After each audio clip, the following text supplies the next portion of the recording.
And so they keep saying, give us whatever we want or there'll be a depression, as they walk us in to a austerity depression that's meant to be a financial poverty straitjacket. Alex, last Thursday, the stock in Accenture went from $48 to a penny in 15 minutes. $48 to a penny. Everyone who owned Accenture stock, all the employees, all the pension funds that own that, got wiped out in 15 minutes, from $48 a share to a penny in 15 minutes. So they can just do whatever they want. Why are the bankers 1,000 times more criminal than they've ever been? I mean, I've never... This moral hazard has become the de facto business model of America and the world. There's no safeguard. There's no pushback. There's no regulation. There's nobody stopping them. It's a cancer. It's out of control. There's nothing stopping it. Ron Paul and others are saying the euro will now die within the next year. Do you agree with that? All fiat currencies are going to die. The only question is in what order. What will be the last standing, the dollar? Well, I could give you my speculation about that, but it's pointless. I just have to break through even trying to figure out how many angels are going to end up on the head of that worthless pin and just buy gold. Well, I just can't believe it's come to this. I mean, these guys have really got a lot of chutzpah, don't they? Well, it's economics is a social science. It's not a natural science. People like to think it's like physics, it's like chemistry. It's not. It's psychological. And we know from psychological experiments, when you give people the option to terrorize other people, they become terrorists. And you see this time and time again with experimentations where you give people a petty authority to run a jail. This was done on campuses several times, the famous experiments.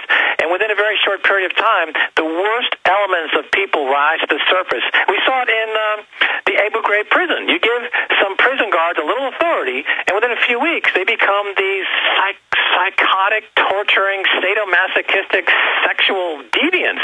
And this is the nature of what we find if you don't have some kind of civilizing forces in place. And that's what our founding... You give bankers on Wall Street who are suicide bankers, who are already have a God complex, like Lloyd Blankfein saying he thinks he's God. You give him unlimited credit with no interest cost whatsoever, and you tell them that everything he does is perfect. And you end up, that's a recipe for creating financial terrorism. Megalomania. That's exactly what we're talking about. Megalomania. Clearly, though, because it's a global system, they can loot one country or one region at a time while they're off in their armored fortresses. You can tell who the real government is. When a president or somebody comes to town, there's a small detachment of security, comparatively a few hundred. When the G20 comes, it's the army. It's 25,000 police. It's no free speech in the city. It's police dogs attacking old women coming out of grocery stores. It's we're God. We're going to... What did you think of the IMF head in the Washington Post saying the good times are over and laughing at people and saying we're going to screw you? I mean, they are just such arrogant creatures, and they really think they're going to get away with it because they don't care if Greece burns. They don't care if Germany burns. They don't even care if the U.S. burns. They will use that as a way to consolidate things. We have that in the IMF documents, how they create the IMF riots. So how do you beat them? How do you beat a group of criminals that have millions and millions of paramilitary police working for them that can't even balance their checkbook and bow down to anybody with a bald head in a suit? Well, I know how you can beat them, but and I'm interested to hear you try to convince me that my way to beat them is unworkable, because I think it is workable. Okay, we try to shoot down Coca-Cola legally by going after its stock. They just breathe more fiat billions into it.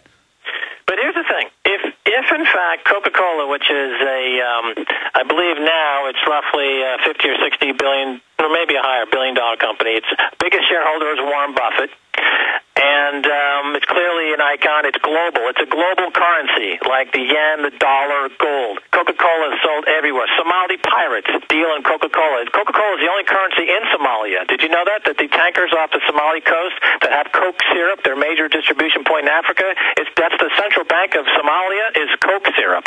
And it's the world's cheapest. It's the poor man's gold.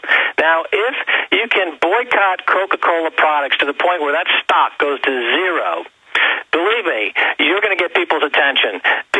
going to be frightened of you instead of you having to be frightened of them, because it shows them that the power has shifted from the way that they do business. So it's like Washington winning at Trenton. It was a minor battle, but it showed we could win.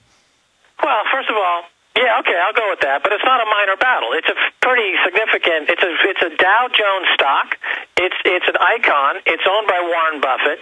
It's easy to do. It's like Gandhi's march to the sea to make salt. It's a boycott. It's easy to do. It's a no-cost weapon of choice, and you can tell every single day if you're winning or not. Just look at the price of Coke. If it's going down, you're winning. If it's going up, you're losing. If you take down Coke to zero, then you can move on to another company, and you've got a mobile feast of a boycotting army that's going to withdraw their consumer dollar, and they're going to take these stocks down to zero. When you take the stocks down to zero, everyone working at that company and the executive board is going to get nothing. Stay there. Got a break. Stay there.